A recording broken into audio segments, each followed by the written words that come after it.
राधे दोस्तों, हरे कृष्णा।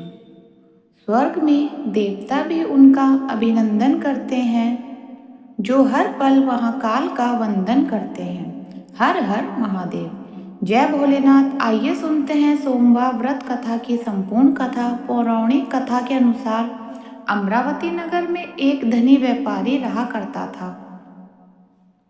दूर दूर तक उसका व्यापार फैला हुआ था। नगर में उस व्यापारी का सभी लोग बहुत मान सम्मान करते थे। इतना सब कुछ होने पर भी वह व्यापारी मन से बहुत दुखी था, क्योंकि उस व्यापारी का कोई पुत्र जो नहीं था।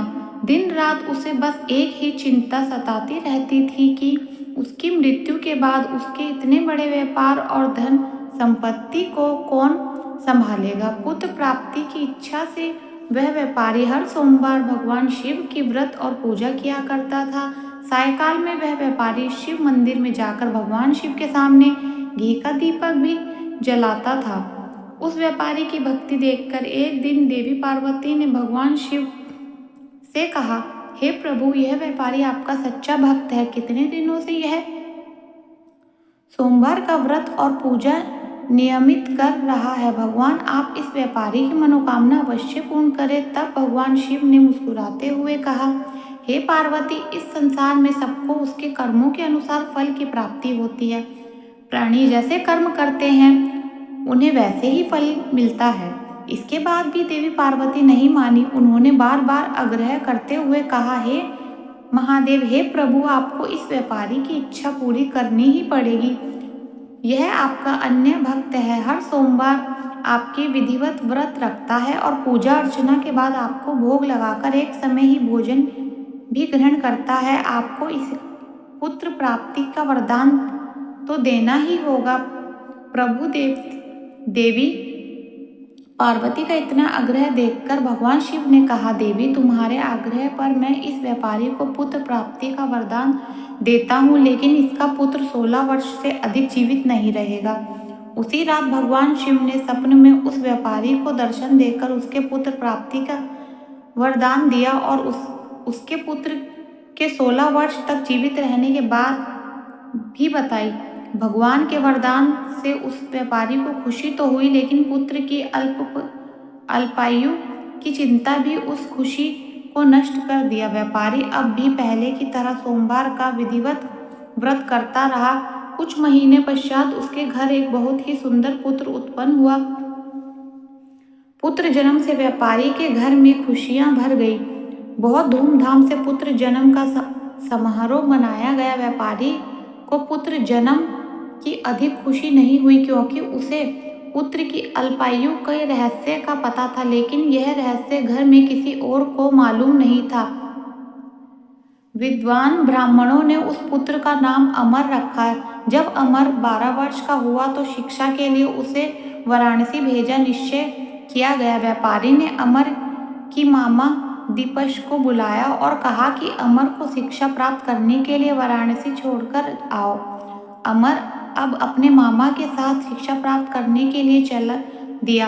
रास्ते में जहाँ भी अमर को दीपचंद रात्रि विश्राम के लिए ठहराते, वहीं यज्ञ करते और ब्राह्मणों को भोजन भी कराते थे। लंबी यात्रा के बाद अमर और दीपचंद एक नगर में पहुंचे। उसी नगर के राजा की कन्या के विवाह की खुशी से पूरे नगर में सजाया गया था। निश्चित समय पर बारात आ गई, लेकिन वर का पिता अपने बेटे को एक आंख से काना होने के कारण बहुत चिंतित था। उसे इस बात का भय सता रहा था कि राजा को इस बात का पता चल कहीं वह विवाह को इनकार न कर दे, इससे उसकी बदनामी होगी। वर के पिता ने अमर को देखा तो उसके मस्तिष्क में एक विचार आया। उसने सोचा, क्यों ना इस लड़के की दूल्हा बनाकर राजकुमारी से विवाह करा दूं। विवाह के बाद उसको धन देकर विदा कर दूंगा और राजकुमारी को अपने घर में ले जाऊंगा। वर के पिता ने इस संबंध से अमर और दीपचंद से बात की। दीपचंद के धन मिलने के लालच में वर के पिता की बात स्वीकार कर ली और अमर को दूल्हे के वस्त्र पहनाकर राजकुमारी चंद्रिका से विवाह करा दिया गया। राजा ने बहुत सा धन देकर राजकुमारी को विदा किया। अमर अब लौट रहा था तो सच नहीं छिपा सका और उसने राजकुमारी के दुपट्टे पर लिख दिया, राजकुमारी चंद्रिका, तुम्हारा विवाह तो मेरे साथ हुआ है। मैं तो वाराणसी में शिक्षा प्राप्त करने जा रहा हूँ। अब तुम्हें जिस नवयुवक की पत्नी बनना पड़ेगा वह कान्हा है। जब राजकुमारी ने अपने दुपट्टे पर लिखा हुआ पढ़ा तो उसके कान लड़के के साथ जाने को इनकार कर दिया। राजा ने सब बातें जानकर राजकुमारी को महल में रख लिया। उधर अमर अपने मामा दीपचंद के साथ वाराणसी पहुंच गया। अमर ने गुरुकुल में पढ़ना प्रारंभ कर दिया। जब अमर की आयु 16 वर्ष की हुई तो उसने एक यज्ञ किया। यज्ञ भी समाप्ति पर ब्राह्मणों को भोजन कराया और खूब अन्न वस्त्र दान किए। रात को अमर अपने शयन कक्ष में सो गया। शिव जी का वरदान के अनुसार शयन वस्त्र में भी अमर के प्राण पखेरु उड़ गए। सूर्योदय पर मामा अमर को मृत्यु देखकर रोने पीटने लगा। आसमान के लोगों भी एकार्त होकर दुख प्रकट करने लगे।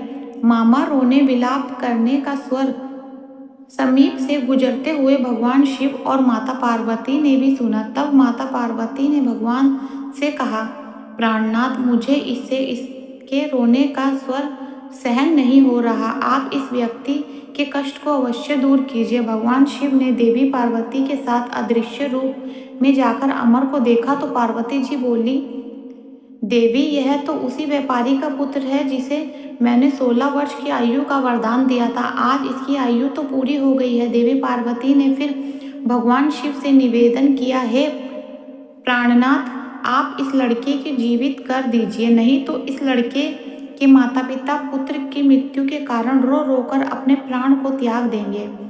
इस लड़के के पिता तो आपका परम भक्त है, वर्षों से सोमवार का व्रत करते हुए आपको भोग लगा रहा है। माता पार्वती को बार बार आग्रह करने पर भगवान शिव ने उस लड़के को जीवित होने का वरदान दे दिया और कुछ ही क्षणों में वह जीवित होकर उठ बैठा। फिर शिक्षा समाप्त करके अमर मामा के साथ अपने नगर की ओर चल दिया।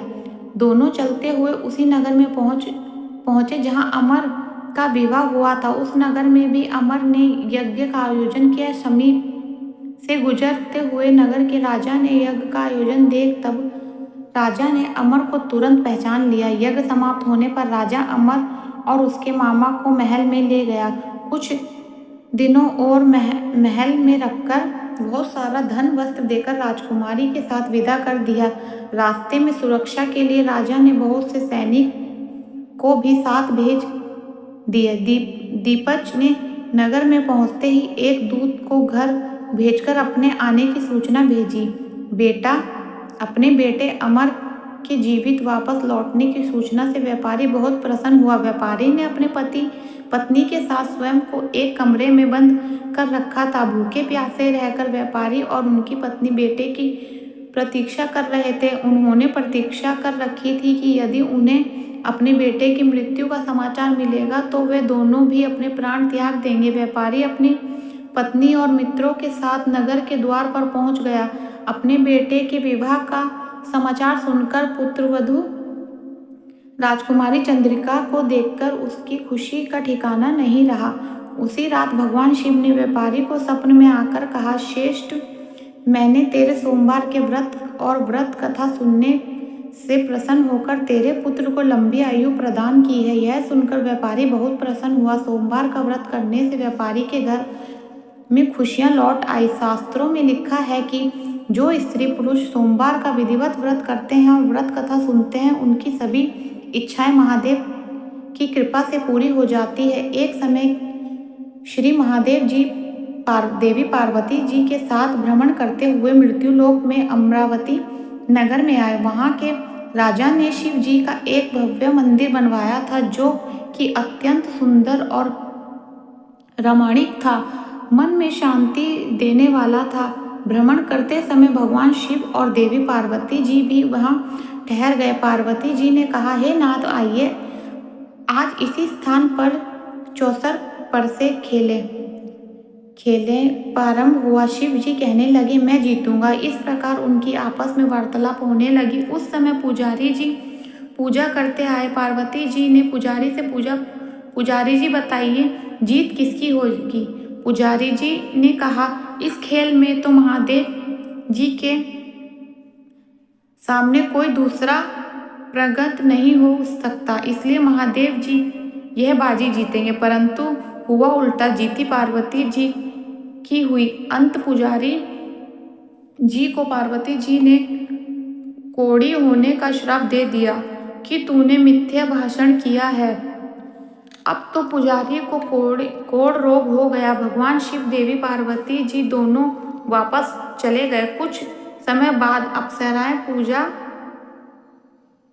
करने आई। अप्सराओं ने पुजारी जी को उसके कोढ़ी होने का कारण पूछा तो पुजारी ने सारी बातें बता दी। अप्सराएं कहने लगी, पुजारी जी आप 16 सोमवार का व्रत करें तो महादेव प्रसन्न होकर आपका संकट दूर करेंगे। पुजारी जी ने अप्सराओं से व्रत की विधि पूछी। अप्सराओं ने व्रत करने का उद्यापन करने की संपूर्ण विधि बता दी। पुजारी जी ने विधि पूर्वक श्रद्धा भाव से व्रत प्रारंभ किया और अंत में व्रत का उद्यापन भी किया। जो 16 सोमवार का व्रत के प्रभाव से पुजारी जी रोग मुक्त हो गए। कुछ दिनों बाद भगवान शंकर और देवी पार्वती जी पुनः उस मंदिर आए तो पुजारी जी को रोग मुक्त देखकर पार्वती जी ने पूछा, मेरे दिए हुए श्राप से मुक्त पाने का तुमने कौन सा उपाय किया। पुजारी जी ने कहा, हे माता, अप्सराओं द्वारा बताए गए 16 सोमवार का व्रत का पालन करने से मेरा यह रोग दूर हुआ।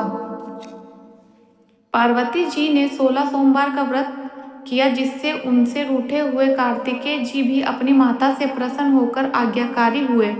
कार्तिकेय जी ने पूछा, हे माता, ये क्या कारण है कि मेरा मन सदैव आपके चरणों में ही लगा रहता है।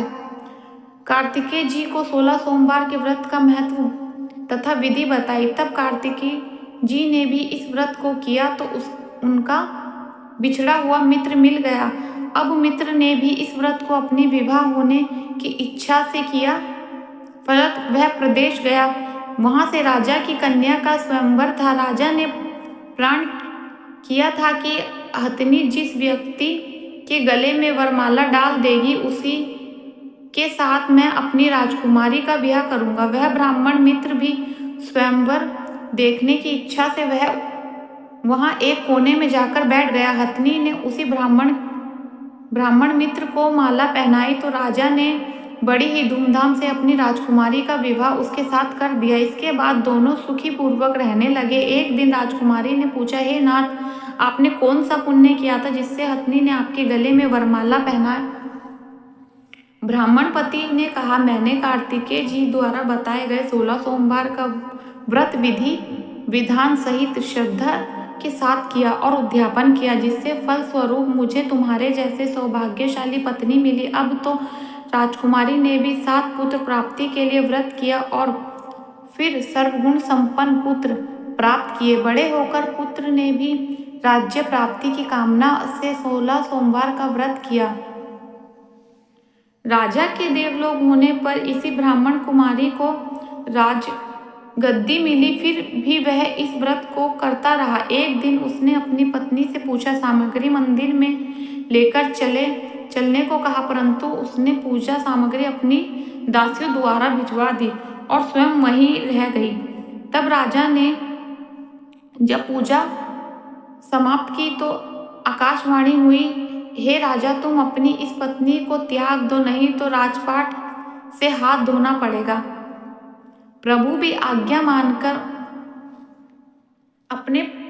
उसने अपनी पत्नी को महल में निकाल दिया। तब वह अपने भाग्य को कोसती हुई एक पेड़ के नीचे बैठी हुई थी। वहां पर एक बूढ़ी माई आई और तब राजकुमारी ने अपना दुखड़ा उन बूढ़ी माई को सुनाया। राजकुमारी बोली, मैं पूजा सामग्री लेकर राजा के कहने अनुसार शिवालय में नहीं गई तो राजा ने क्रोधित होकर मुझे निकाल दिया। बूढ़ी माई ने कहा, तुझे मेरा काम करना पड़ेगा। उसने स्वीकार कर लिया। तब बूढ़ी माई ने सूत की गठरी उसके सिर पर रखी और उसे बाजार भेज दिया। रास्ते में आंधी आई तो सिर पर रखी गठरी उड़ गई।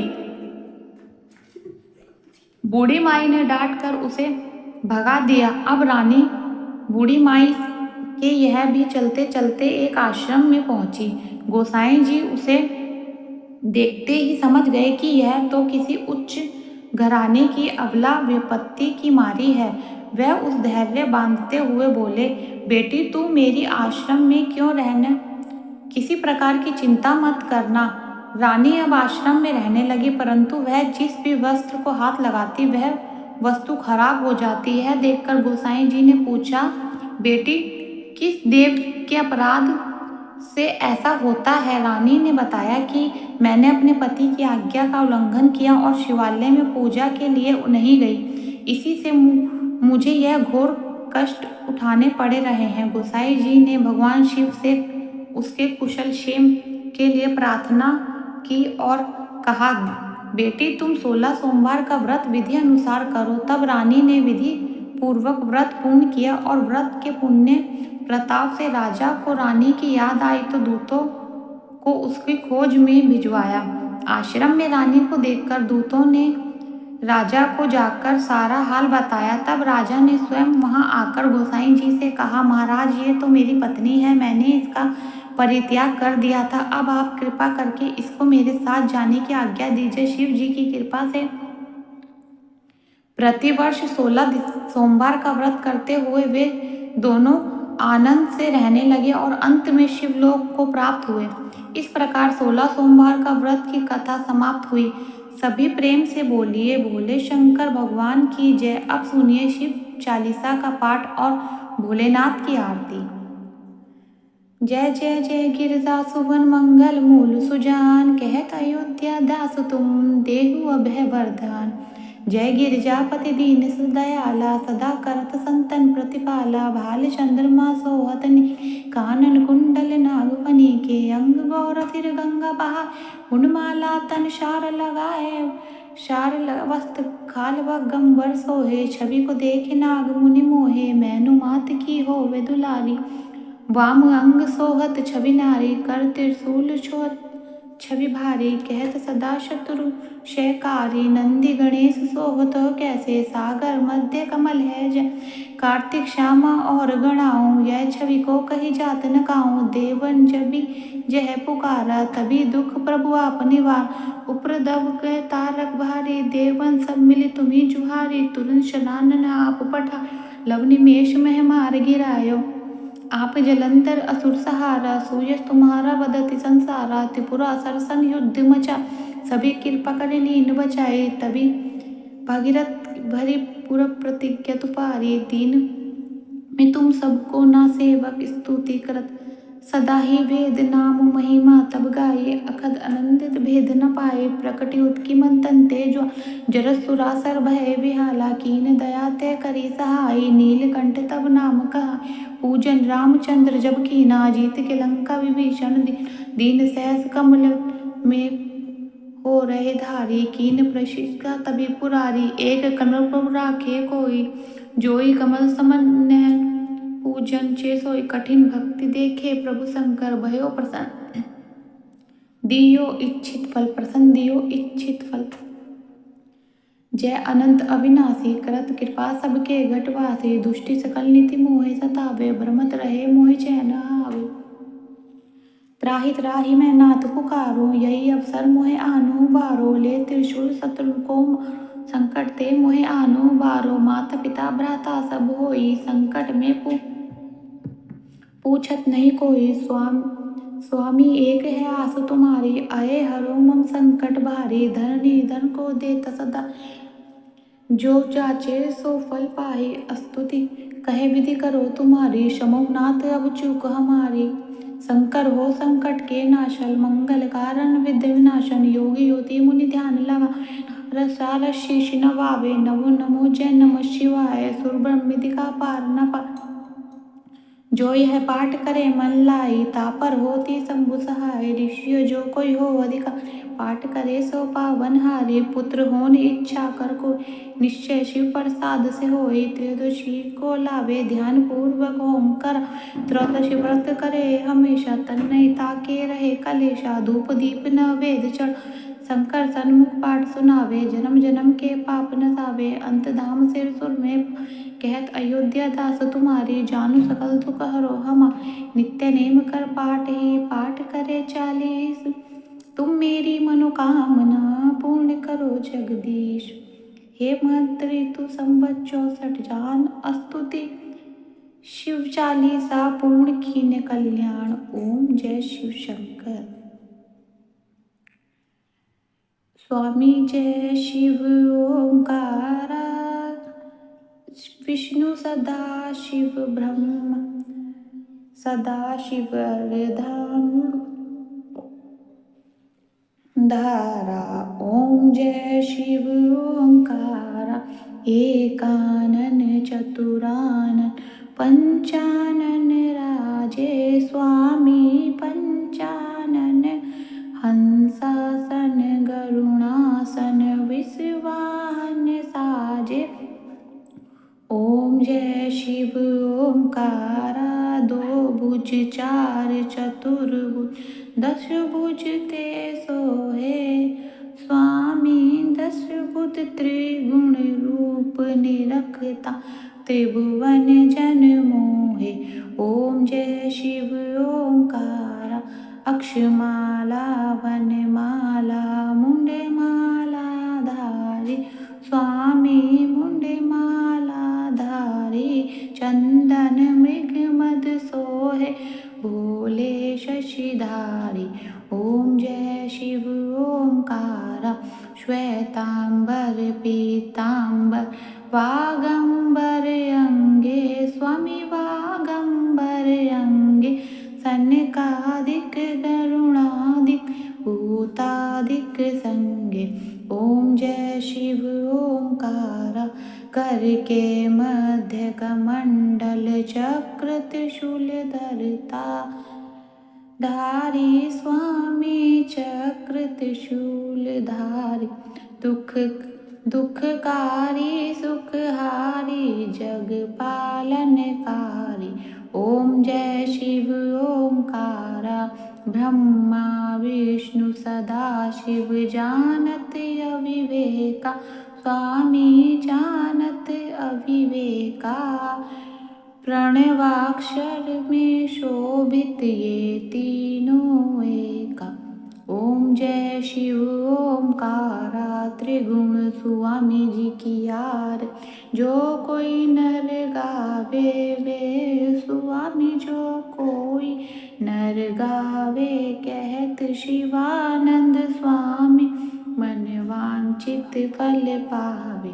ओम जय शिव ओंकारा, संपत्ति पावे। ओम जय शिव ओंकारा, ब्रह्मा विष्णु सदा शिव अर्धांगी धारा। ओम जय शिव ओंकारा। हर हर महादेव। तो ये थी सोमवार व्रत कथा। अगर मेरी वीडियो आपको पसंद आई हो तो प्लीज़ लाइक शेयर और कमेंट करना ना भूले। राधे राधे।